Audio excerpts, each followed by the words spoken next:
అధికమైన సంతోషం అనే భావాన్ని మన దేవుని సన్నిధిలో నేర్చుకోబోతున్నాం. ప్రభువు స్తోత్రం చెప్తాం. అధికమైన సంతోషం దేవుడు మనకు కలుగు చేయబోతున్నాం అనే భావాన్ని ఈరోజు మనం నేర్చుకోబోతున్నాం. ఆ వాక్యం ద్వారా మనము బలపరచబడిపోతున్నాం. అది కీర్తన గ్రంథము 4వ కీర్తన 7వ వచనం. కీర్తన 4వ కీర్తన 7వ వచనాన్ని మనము దేవుని సన్నిధిలో వాక్యాన్ని చదువుకున్నాం. వారి దయ ద్రాక్ష రసములు విస్తరించిన వాటి సంతోషము కంటే అధికమైన సంతోషము నీవు నా హృదయములో పుట్టించితివి. ప్రభువు స్తోత్రం చెప్తాము. హల్లెలూయా. ఇక్కడ లేఖన భాగాన్ని మనం చూస్తున్నాం. ఇక్కడ రాయబడినటువంటి మాట అక్కడ చూస్తే ద్రాక్షారసము కంటే విస్తరించిన దానికంటే అధికమైనటువంటి సంతోషము నాకు కలుగు చేస్తున్నావు అని భక్తుడు అంటూ ఉన్నాడు. ఆమేన్. అధికమైన సంతోషం. అధికమైన సంతోషం అంటే మీకు తెలుసు, అంటే భరించలేనటువంటి సంతోషం, ఓర్చుకోలేనటువంటి సంతోషం. ఆ సంతోషం మీ ముఖాలలో ఎలా ఉంటుందంటే, మీ ఇంటిలో మీ కుటుంబంలో ఆ సంతోషము కుటుంబం అంతా వెలుగుతూ ఉంటుంది. కానీ ఎవరి సంతోషం ఆయన చూస్తే దేవుడు స్వయంగా అధికమైన సంతోషాన్ని ఆ కుటుంబంలో ఆ వ్యక్తిలో నింపాడు. స్తోత్రం. ఎందుకంటే ఈ సంతోషము ద్రాక్షారసము కన్నా, చూడండి, కానాను ఊరిలో ద్రాక్షారసము అయిపోయిన తర్వాత ద్రాక్షారసం లేనటువంటి స్థితిలో తండ్రి అయినటువంటి దేవుడు, రక్షకుడైనటువంటి యేసుక్రీస్తు ప్రభు ఆ ప్రాంతానికి వచ్చిన తర్వాత తన తల్లి గారు ద్రాక్షారసం అయిపోయిందని అన్నప్పుడు యేసుక్రీస్తు ప్రభు ఆ కొండలలో నీళ్ళు పోయమని, నీళ్ళు పోసిన తర్వాత ఆ నీళ్ళు ఎత్తుకుపోయి అతిథులకి ఇవ్వమని చెప్పిన తర్వాత ఆ నీళ్ళు ఎత్తుకుపోయి అతిథికి ఇచ్చిన తర్వాత ఆ నీళ్ళు తాగిన తర్వాత వారు ఎంతో సంతోషించారు. రెండోది, ఇలాంటి ద్రాక్షారసం ఎవరు కూడా ఇవ్వలేదు మనకి. అలాంటి ద్రాక్షారసం ఈరోజు ఈ పెళ్లిలో మనం తాగుతున్నాము. ఆమేన్. అది ఎవరు కలుగు చేసింది? అది యేసుక్రీస్తు ప్రభు ఆ ద్రాక్షారసంగా మార్చాడు. నీటిని ద్రాక్షారసంగా మార్చాడు. యేసు ప్రభు మార్చినటువంటి ఆ ద్రాక్షారసం ఎత్తుకుపోయి ప్రజలు తాగితే అది ఎంతో కమ్మగా ఉన్నది, ఎంతో తీయగా ఉన్నది, సంతోషంగా తాగుతున్నారు. రెండోది, ఆ పెళ్లిలో ఉన్నటువంటి కుటుంబానికి సంతోషాన్ని దేవుడు ప్రభు కలుగ చేశాడు. ఆ కుటుంబం ఎంతో సంతోషించింది, ఎంతో ఆనందించింది, ఎంతో ఆ కుటుంబం మేలును పొందుకున్నది. ఆ కుటుంబం మీద మాట పడుకోకుండా, ఆ కుటుంబానికి ఆ ద్రాక్షారసం అయిపోయిందని అనేకులు అనుకోకుండా ఆ పెళ్లిని ఘనంగా, సంతోషంగా, సమాధానంగా, ఆనందంగా చేసినటువంటి క్రీస్తు ఈరోజు మన జీవితాలలో కూడా సంతోషాన్ని కలుగు చేటకు సమర్థుడు మన యేసయ్య. స్తోత్రం చెప్దాం. ఈ ఉదయం దేవుడు నీతో మాట్లాడుతుంది ఏమనగా, నీ ఇంట్లో సంతోషం లేకుంటే, నీ ఇంట్లో ఆనందం లేకుంటే, నీకు, నీ బిడ్డలకి, నీ కుటుంబానికి, నీ భర్తకి, నీ భార్యకి సంతోషం లేకుంటే, దేవుడు అంటాడు, ఆ సంతోషాన్ని కలుగు చేసేవాడిని నేను, ఆ కుటుంబానికి సమాధానం ఇచ్చేది నేను అంటున్నాడు. ఈ సంతోషం రావాలన్నా, ఈ సమాధానం రావాలన్నా, మన జీవితంలో మన కుటుంబాలు ఎప్పుడు నవ్వులతో సంతోషంగా వెలిగించబడాలన్నా అది ఎవరి దగ్గర దొరుకుతుంది అంటే యేసయ్య మాత్రం. ఆమేన్. యేసయ్యలోనే దొరుకుతుంది సంతోషం. యేసయ్య సన్నిధిలో జరుగుతుంది సంతోషం. యేసయ్య మందిరాలలో దొరుకుతుంది సంతోషం. ఎక్కడ దొరుకుతుంది సంతోషం? యేసయ్య సన్నిధిలోనే దొరుకుతుంది సంతోషం. హల్లెలూయా. ఈ సంతోషము మనకు ఎలా రావాలంటే నేను 3 మాటలు చెప్పి ముగిస్తాను. ఈ సంతోషం మనకు కావాలంటే, ఈ ఆనందం మనకు కావాలంటే, ఈ భవిష్యత్తుని దేవుడిచ్చేవంటి ఐశ్వర్యము, ఘనత, దీవెనలు, ఆశీర్వాదాలు మనకు కావాలంటే మనం ఏం చేయాలి తెలుసా? 3 మాటలు చెప్పి నేను ముగించిపోతున్నా. చూడండి వాక్యము కీర్తన గ్రంథములోనే 4వ కీర్తన, అక్కడ 4వ వచనం చదవండి. భయమునుంది పాపము చెయ్యకుడి. దీనికి గట్టిగా దేవునికి స్తోత్రం చెప్తాం. హల్లెలూయా. ఇప్పుడు మనకు సంతోషం కావాలన్నా, ఆనందము కావాలన్నా, ఆశీర్వాదం, దీవులు కావాలన్నా, మన కుటుంబము భవిష్యత్తులోనికి రావాలన్నా, దీవించబడాలన్నా, పేరును పొందాలన్నా, ఇక్కడ రాయబడిన లేఖనం మనం చూస్తే భయము నుండి పాపము చెయ్యకుడి. హల్లెలూయా. ఏమన్నాడు?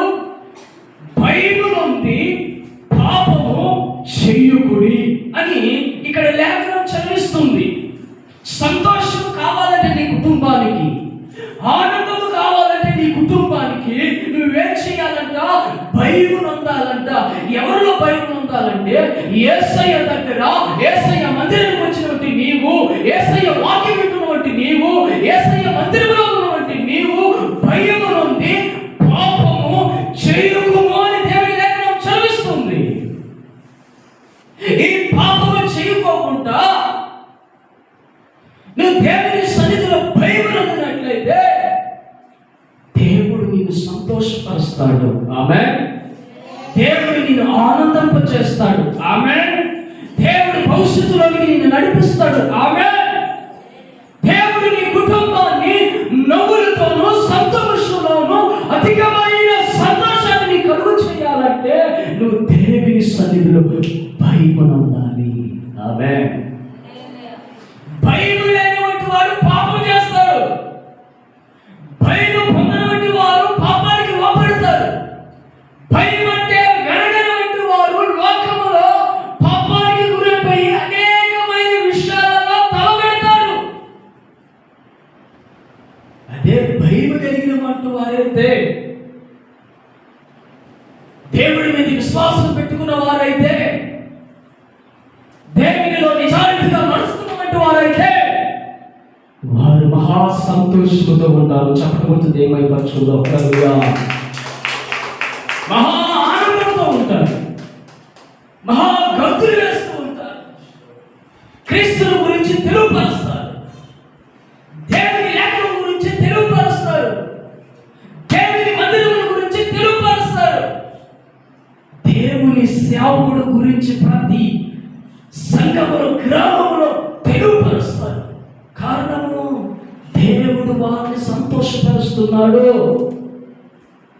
భయపడి పాపము చేయవంటి వారు, హల్లెలూయా, నువ్వు తాగబోకున్నా, వ్యభిచారం చేయకపోయినా, మరొకటి చేయకపోయినా, నువ్వు దేవుని లేఖనం ప్రకారంగా నడుచుకోకుంటే నీ జీవితంలో సంతోషం ఉండదు, సమాధానం ఉండదు, ఆనందం ఉండదు కుటుంబానికి. అందుకే లేఖనం చదివిస్తుంది, భయము నుండి పాపము చేయకూడి. నీ కుటుంబంలో సంతోషం ఉండాలంటే, నీ కుటుంబంలో ఆనందం ఉండాలంటే, నీ కుటుంబం వెలిగించబడాలంటే, నువ్వు సంతోషంగా ఉండాలంటే నువ్వు పాపము చేయకూడదు. లేఖనం చదివిస్తుంది, నువ్వు పాపం జోలికి వెళ్ళకూడదు. దాని విషయంలోకి నువ్వు వెళితే నువ్వు సంతోషంగా ఉండాలి. బాగా గమనించండి, పాపం చేసిన వాడు ఎడంగా ఉంటాడు. పాపం చేసిన వాడు మందిరానికి క్రమంగా రాలేడు. పాపం చేసిన వారు సరిగ్గా దేవుని సన్నిధిలో ఆరాధించలేరు. పాపం చేసిన వంటి వారు ప్రార్థనలో నడవలేరు. పాపం చేసిన వాడు సేవకుడితో యథార్థంగా మాట్లాడలేరు. పాపం చేసిన వంటి వాడు వాక్యాన్ని వినలేడు. కారణం ఏమిటి? వారి జీవితంలో పాపం ఉంది కనుక, వారి జీవితంలో శాపం ఉంది కనుక నిజాయితీగా నిలబడి నిజాయితీగా దేవుణ్ణి ఆరాధించలే కారణము వారి జీవితంలో, హృదయంలో పాపము తిరుగుతూ ఉన్నది, పాపము ఎబడిస్తూ ఉన్నది. ఒకే దేవుని సన్నిధికి వచ్చి ఆరాధించాలన్నా, మహిమపరచాలన్నా, గణపరచాలన్నా నేను పాపం వలన నువ్వు ఆరాధించిన దేవుడిని, ఆ పాపం వలన మరొక దేశానికి వెళ్ళి అక్కడ దేవుడిని ఆరాధించలేవు, మనుషుల దగ్గరికి రాలేవు. కారణము బిడ్డా, నువ్వు దేవుని సన్నిధిలో నీ చాటుకులుగా నడుచుకుంటూ నువ్వెక్కడైనా తల ఎత్తుకొని నిలబడతావు. స్తోత్రం చెప్పు. హల్లెలూయా. రోషం కలిగినటువంటి దేవుణ్ణి నేను ఆరాధిస్తున్నాను, ఆయన తప్ప నేను ఎవరిని సేవించను. కారణము నేను నమ్ముకున్నటువంటి దేవుడు అంత పరిశుద్ధుడు, ఆయన పరిశుద్ధుడు కనుక నేను పరిశుద్ధుడే. ఆమేన్. కానీ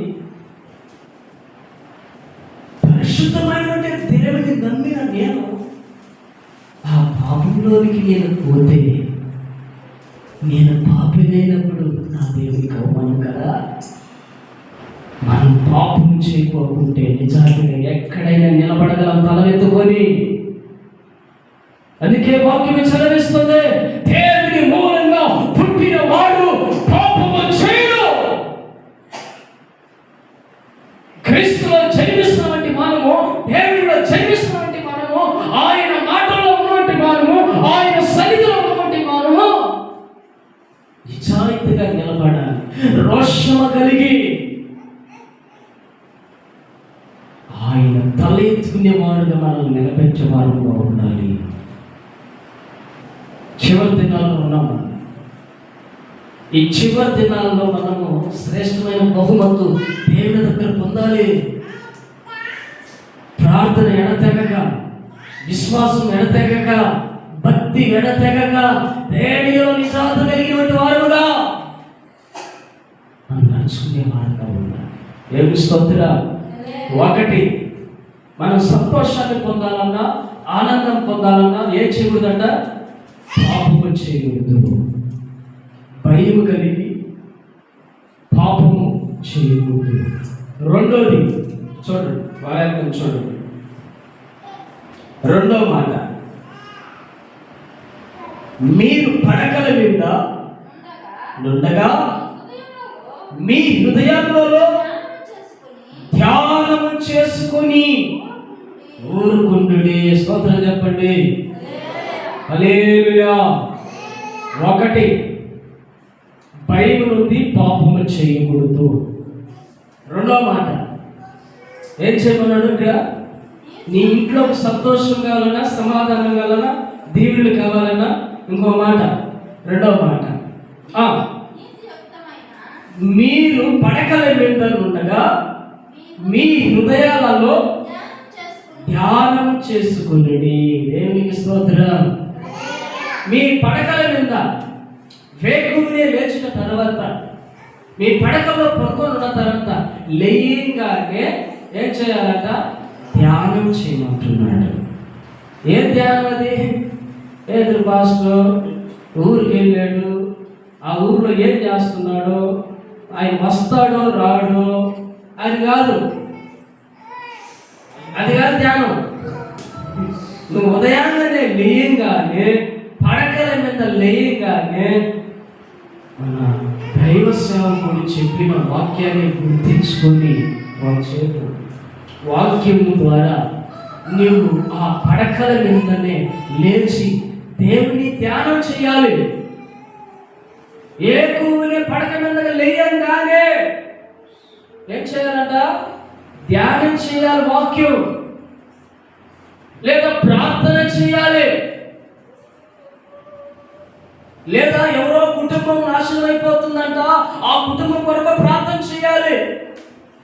ఎవరో దిగజారిపోయారంట, వారి కోసము ప్రార్థన చేయాలి.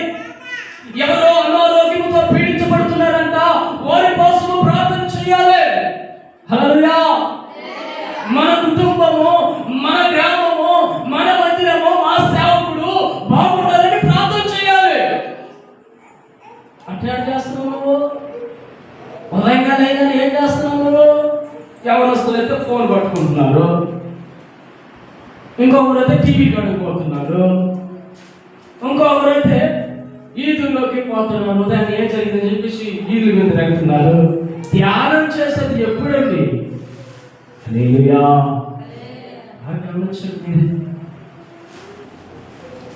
ఎప్పుడు మనం దేవుని ధ్యానం చేస్తున్నాం?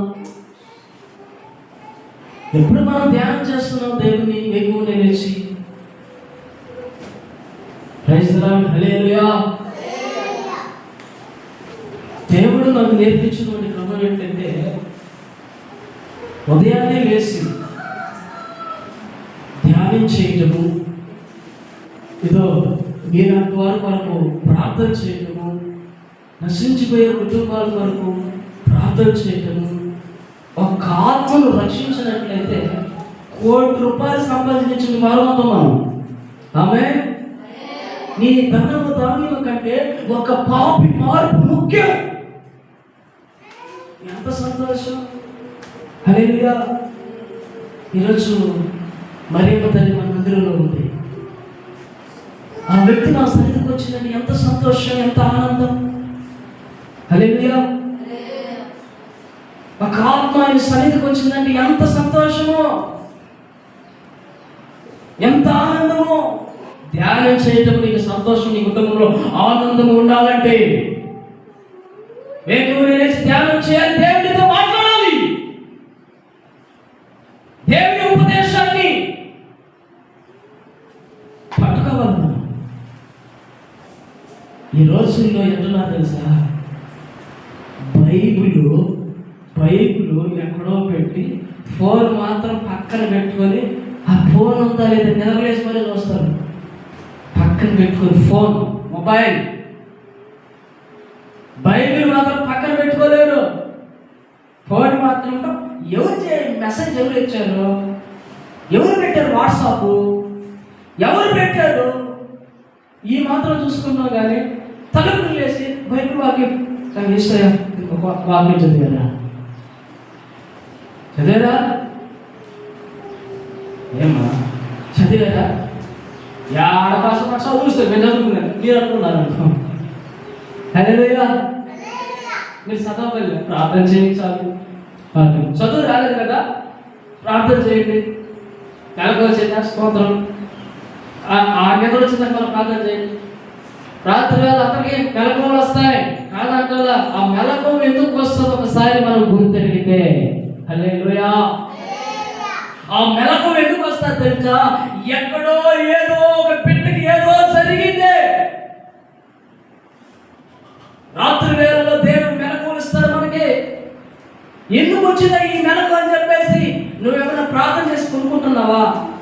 లేచినవా, నీళ్ళు తాగినవా, మళ్ళా గురుకున్నావుతో పట్టుకోకపోతుంది, అంతేగాని ప్రార్థన లేదు. నీ మెలకు వచ్చిందంటే ప్రభు నిన్ను లేపాడు. ఎందుకు లేపాడు? ఎవరో ఒక బిడ్డ ఎక్కడో ఒక పాము గరిచిందో, ఒక తేలు గుట్టిందో, లేదా కడుపు నొప్పితో అల్లాడుతుందో, లేదా జ్వరం వచ్చి బాధపడుతుందో, లేదా తలనొప్పితో బాధపడుతుందో, లేదా ఇల్లు కూలిపోయిందో, లేదా ఇల్లు తగలబడిందో, దాని కోసం ప్రార్థన చేయమంటాడు. నువ్వు ప్రత్యేకంగా ఎవరైనా కనుక్కొని ప్రార్థన చేయవల్లా, నువ్వు అందరి గురించి ప్రార్థన చేయాలి రాత్రి వేళలో. హల్లెలూయా. వేకువనే లేయగానే దేవుని ముఖం చూడడానికి, ధ్యానం చేయడానికి నీకు చదువు వచ్చినట్లయితే ఉపదేశాన్ని చదవాలి, ఉపదేశాన్ని చదువుకోవాలి. ఒక ఆకైనా చదువుకోలేదు, 2 అధ్యాయాలు చదువుకో, లేదా 3 అధ్యాయాలు చదువుకో. నీ ఇంటిలో నా దేవుడు కుటుంబంలో సమాధానం, సంతోషం ఇవిపోకుంటే మాత్రం నేను వాక్యం చదివాను, నేనేం చేసిన సమాధానం లేదు అనుకుని నా వాడి గురించి మాట్లాడచ్చు. వాక్యం చదివేవారు, దేవుణ్ణి ధ్యానించేవారు, వాక్యోపదేశం ధ్యానించేవారు, వారు ఎలా ఉంటారంటే ఆ కీర్తన గ్రంథంలో రాయబడిన మొదటి కీర్తనలోనే రాయబడి ఉంది, దుష్టి ఆలోచన చప్పున నడవక, పాపుల మార్గమున నిలవక, అపాసుకులు కూర్చున్న చోటన కూర్చుండక, యెహోవా ధర్మశాస్త్రమునందు ఆనందించుతూ దివారాత్రములు ధ్యానించుతూ ధన్యుడు అతడు నీటి కాలం వల్లే వేరున నాటబడిన వాడై ఆకు వాడక తన కాలమందు ఫలమిచ్చు చెట్టు వలె ముట్టడిని వాక్యం చదివిస్తుంది. చెప్పబడుతుంది దేవుని మహిమపరచుదాం. హల్లెలూయా. ఒక చెట్టు ఒక కాలువ పక్కన ఒక ఏడు పక్కన ఉన్నట్లయితే ఆ నీళ్లు పోతున్న సమయాల్లో ఆ ఏడు ఏం చేస్తుందంటే, ఆ చెట్టు ఏం చేస్తుందంటే ఆ నీళ్ళ జలములను పీల్చుకొని అది బ్రతుకుతూ ఉంటుంది. దేవుని వాక్యం కూడా అంతే. దేవుని వాక్యం కూడా దేవుని ధ్యానిస్తున్నప్పుడు, వాక్యం చదువుతున్నప్పుడు, వాక్యం ప్రకారం నడుచుకుంటున్నప్పుడు ఆ వ్యక్తి, ఆ కుటుంబము, ఆ చెట్టు ఆకు వాడక ఎలా అయితే ఫలిస్తూ ఉన్నదో అలాగే నా దేవుడి నీ కుటుంబాన్ని ఫలింపచేయును గాక. ఎందుకని నువ్వు దేవుని అంటుకట్టుకొని ఉన్నావు, దేవునితో అంటుకట్టుకొని ఉన్నావు కాబట్టి నీవు ఫలిస్తావు, నువ్వు ఎరగబడిపోవు, నువ్వు వాడిపోవు. కారణం ఆ చెట్టు ఏటు దగ్గర అంచునే ఉంది. ఆ చెట్టు నువ్వే. ఆ చెట్టు ఎవరంట? నువ్వే. ఆ చెట్టు నువ్వే. ఆ చెట్టు ఎక్కడుంది? కాల పక్కనే ఉంది. ఆ చెట్టు ఎక్కడుంది? ఏటు పక్కనే ఉంది. ఈ చెట్టు ఎక్కడుంది? దేవుని సన్నిధిలో ఉన్నది. ఆ చెట్టు ఎక్కడుంది? దేవుని వాక్యాన్ని ధ్యానించేస్తుంది. ఫలిస్తుంది చెట్టు, ఆనందిస్తుంది చెట్టు, సంతోషిస్తుంది చెట్టు. ఒక కుటుంబం నాశనం అయిపోతుందంటే, ఒక కుటుంబము సంతోషం లేకుంటున్నదంటే, ఒక కుటుంబం ఆనందం లేకుండా ఉన్నదంటే, ఆ కుటుంబంలో ఏదో శాపము ఉన్నట్లయితే అలా గమనించండి. ఆ కుటుంబం ధ్యానించట్ల దేవుణ్ణి, ఆ కుటుంబము దేవుని వెతకటం వల్ల, ఆ కుటుంబం పాపముతో నిండుగా ఉన్నది కనుక ఆ కుటుంబంలో సంతోషం లేదు, ఆ కుటుంబంలో ఆనందం లేదు, ఆ కుటుంబంలో శాపముతో నిండుకొని ఉన్నది, దేవుని ఉగ్రతతో నిండుకొని ఉన్నది. అందుకే ఈ రెండో మాట దేవుడు అంటున్నాడు, నీవు పడకల మీద దేవుణ్ణి ధ్యానం చేయాలి. మూడో మాట 5వ వచనం,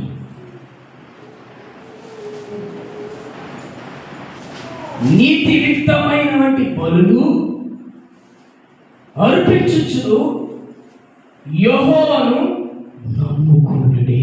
హల్లెలూయా. నీతికరమైనటువంటి బలులు,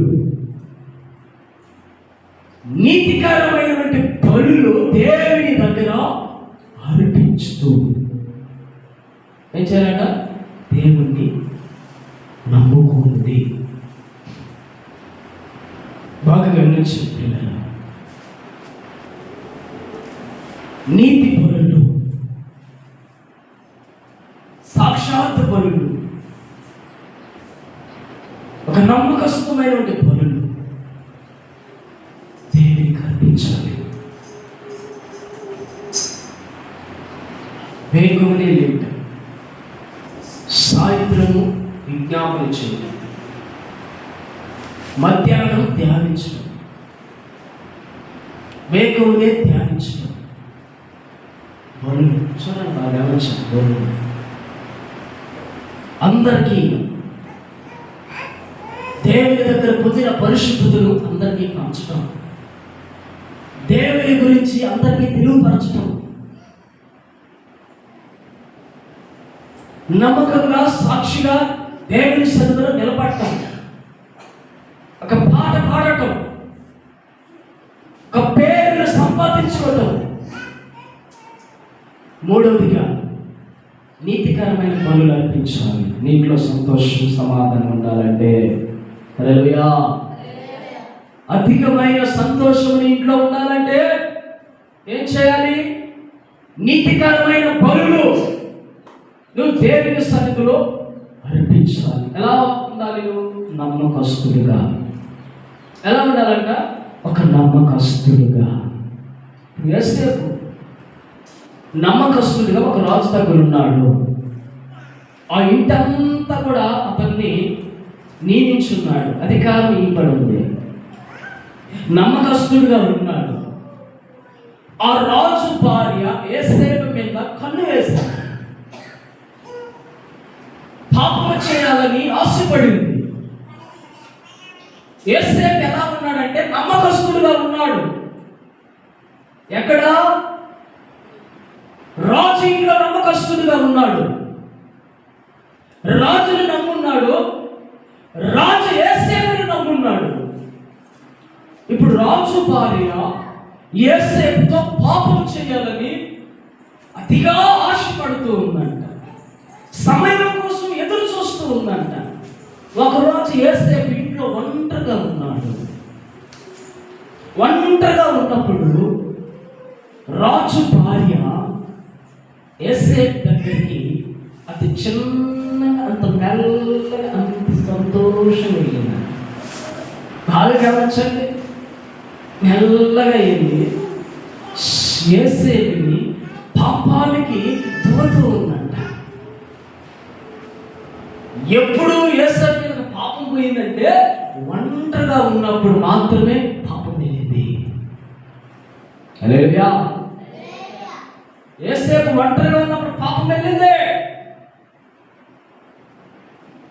స్తోత్రం కలుగును గాక.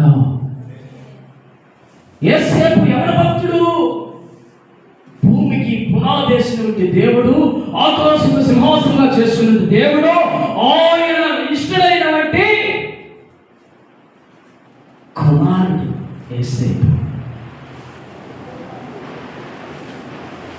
దేవుని నమ్మినటువంటి యోసేపు, దేవుని యందు నమ్మకస్తుడుగా ఉన్నటువంటి యోసేపు నీతిపరుడు, భక్తిపరుడు, ఫలించే కొమ్మలాగా, ఫలించే చెట్టులాగా ఉన్నాడు యోసేపు. ఆ యోసేపుని చెడగొట్టాలని, ఆ యోసేపు పాపములను తీసుకోవాలని స్త్రీ అడిగితే యోసేపు ఆ పాపమును చూసి ఒంటరితనంలో ఉన్నప్పుడు, పాపమును వెంబడించినప్పుడు యోసేపు ఏం చేశాడు తెలుసా? వెనక ముందు చూడకుండా పరుగెత్తుకొని వెళ్ళాడు. చెప్పండి కూడా దేవుని పరిచయం. హల్లెలూయా. పాపం చూసి పారిపోయాడు. నేనెవడు? నీతిమంతుడు, దేవుని నమ్మిన నమ్మకస్తుడు, దేవుని అతని నమ్మినటువంటి నమ్మకస్తుడు. అలాంటి వ్యక్తి యోసేపు ఒంటరిగా ఉన్నప్పుడు చూసి పాపం వెంబడించాడు. ప్రియులారా, బాగా గమనించండి. ఒంటరిగా ఉన్నప్పుడే పాపం వెంబడిస్తుంది. నువ్వు ఒంటరితనంలో ఉన్నప్పుడే నీ జీవితంలోకి ఏదో సాతాను చొరబడతాడు. నీ ఒంటరితనం విడిచిపెట్టాలి. నీ ఒంటరితనం విడిచిపెట్టి దేవుని ఎద్దకు వచ్చినట్లయితే దేవుడు నీకు తోడుగా ఉంటాడు. లేదా సాతానుడు నిన్ను పాపములోనికి లాగేస్తాడు. పాపములోనికి లాగేస్తాడు నేను ఒంటరిగా ఉన్నప్పుడు. ఒక వ్యభిచారమే అనుకుంటావు, ఒక తాగుడే అనుకుంటావు. వ్యభిచారం కాదు, తాగుడు కాదు, లోకంలో నిన్ను నింపేస్తుంది పాపం. నీ పాపం వలన నీ కుటుంబం కూలిపోద్ది. నీ పాపం వలన నీ భర్త కూలిపోతాడు. నీ పాపం వలన నీ భార్య కూలిపోతుంది. నీ పాపం వలన సంఘము, నీ గ్రామము కూలిపోతుంది. ఎరుకో పట్టణం కూలిపోయింది. కారణం తెలుసా? ఇశ్రాయేలు చేసిన పాపం వలన ఆ ఎరుకో పట్టణం కూలిపోయింది. నెహెమ్యా భక్తులు కూడా అదే కదా ప్రార్థన చేస్తాడు. ఎరుకో పట్టణం దేవా కూలిపోయింది, నా వల్లే, నా పాపం వల్లే ఇశ్రాయేలు చేసిన పాపం వరే ఆ ఎరుగో గోడలు కూలిపోయింది. స్తోత్రం, హల్లెలూయా. చూడండి బిడ్డలారా, బాగా గమనించండి.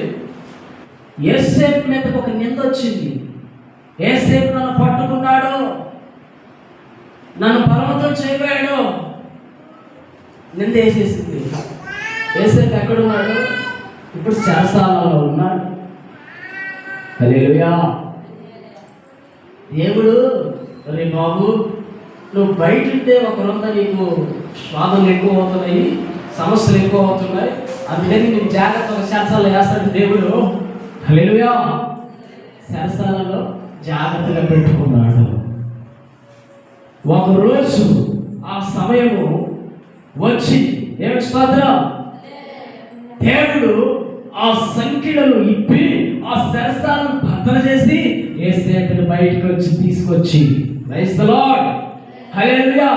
పాపానికి విరోధంగా నడుచుకున్నాడు కదా యోసేపు, పాపానికి విరోధంగా వెళ్ళిపోయాడు కదా యోసేపు, పాపమును దూరంగా పారిపోయాడు కదా యోసేపు.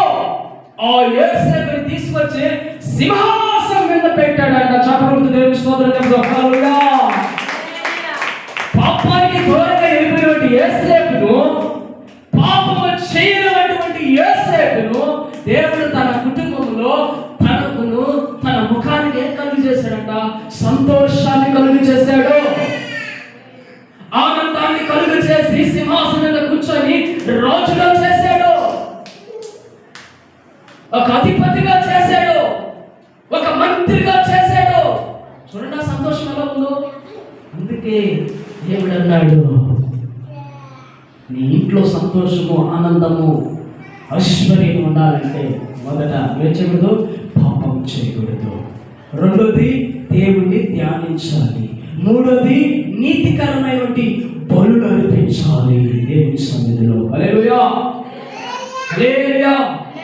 నీతికరమైనటువంటి బలులు దేవుని సన్నిధిలో అర్పించాలి. సాక్షాత్ కలిగినటువంటి బలులు దేవుని సన్నిధిలో అర్పించాలి. ఈ రోజు మీ కుటుంబాలు బాగుండాలన్న, ఆనందంగా ఉన్న, సంతోషంగా ఉండాలన్న, ఒకటి పాపం చేయకూడదు, రెండు అడగల మీద ధ్యానించాలి, మూడోది నీతికరమైన పనులు దేవుని పాదాల దగ్గర అర్పించినప్పుడు నా దేవుడు ఆకాశం నుంచి తొంగు చూసి దానిలో ప్రతిగా నా దేవుడు ఫలాలు నీ మీద సమకూర్చునుగాక. అలాంటి ఆశీర్వాదాలు మీ మీద పొందుతాడు దేవుడు. అంతేగాని ఈ వారం 7 రూపాయలు ఇచ్చి 10 రూపాయలు పెడదాం అనుకోవద్దు.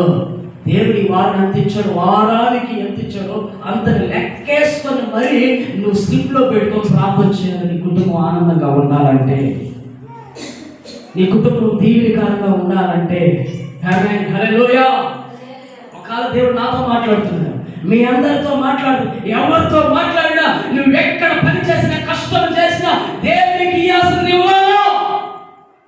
దొంగగా ఉండకూడదు. నువ్వు నీ కుటుంబ భవిష్యత్తులోకి రాకుండా ఉన్న కారణం ఏంటంటే ఈ నీతికరమైన పనులు అర్పించక, దేవునికి సమాధానం యథార్థంగా నడుచుకోక పరిస్థితులు అవుతూ ఉన్నాయి. పాపము చేసిన వాడు దూరంగా ఉన్నాడు. కారణం ఏంటి? పాపం చేశాడు. ఆదాము ఎక్కడున్నాడు? చెట్టు చాటు దాక్కున్నాడు. ఆదా నువ్వు ఎక్కడ అంటుంటే, అయ్యో నేను పాపము చేసిన వాడిని. ఎందుకు చాటుకుపోతున్నావు అంటే, నేను పాపం చేసినటువంటి వాడిని. హల్లెలూయా. అందుకే పాపం చేసిన వారు సరిగ్గా మందిరానికి రాలేరు, సరిగ్గా ప్రార్థనలో ఉండలేరు, సరిగ్గా సేవకుడితో మాట్లాడరు, సరిగ్గా ప్రార్థనలలో, కుటుంబాలలో, జనాలలో యథార్థంగా తిరగలేరు. కారణం, పాపం చేసిన వ్యక్తి సంతోషంగా ఉండదు. పాపం చేసిన కుటుంబం సంతోషంగా ఎలగదు. పాపం చేసిన కుటుంబంలో యథార్థం ఉండదు. కారణం, పాపమును బట్టి పీడిస్తున్నది కనుక. హల్లెలూయా, హల్లెలూయా. ఈరోజు దేవుడు నీతోనే మాట్లాడాడు, నాతోనే మాట్లాడాడు, మీ అందరితో మాట్లాడాడు. 3 విషయాలు. ఒకటి, పాపము చేయకు. రెండోది, పడకల నుండి దేవుని ధ్యానించు. మూడోది, నీతికరమైన బలులను దేవుని సన్నిధిలో నిజాయితీగా, యథార్థంగా, దేవునికి ఇష్టపూర్వకంగా దేవుని పాదాల సన్నిధిలో సమర్పించు. దేవుని ఆశీర్వాదము, సంతోషము, సమాధానం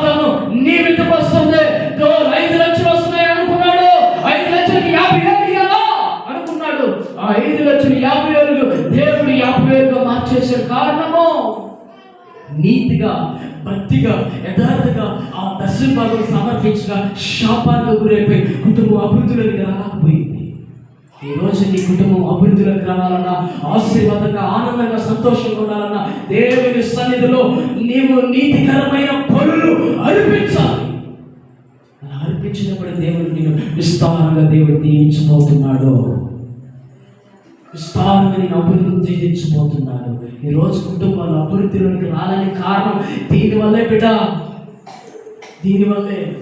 సరిగ్గా దేవుని వెంబడించక, సరిగ్గా దేవుని వెతక, సరిగ్గా ప్రార్థన చేయక, సరిగ్గా మందిరాలలో ఉండక, సరిగ్గా దేవుని లేఖనాల ప్రకారంగా నడుచుకోక ఈ రోజు ఉన్నట్లు అయిపోతున్నారు జనాలు. భవిష్యత్తులోకి దేవుళ్ళు పొందలేకపోతున్నారు. అలా కాక మహిమ కలిగిన సంఘములో అడుగు పెట్టిన ప్రతి ఒక్కరు కూడా దేవుని లేఖన ప్రకారంగా నడిచేవారుమై దేవుని రాజ్యానికి వారసత్తులోకి ఉన్నట్లుగా, దేవుని రాజ్యంలో, పరలోక రాజ్యంలో మహిమ కలిగిన సంఘం ఎత్తబడినట్లుగా విగ్రహాలు దాచిపెట్టుకొని, పాపాలు దాచిపెట్టుకొని, రాహేలు దాచిపెట్టుకుని కనుక రాహేలు గమ్యాన్ని చేరక ముందే మధ్యలోనే చనిపోయింది. పాపము వలన, అతిక్రమం వలన ఇశ్రాయేలు ప్రజలు పాలు తేలి ప్రవశించే దేశానికి వెళ్ళాలా.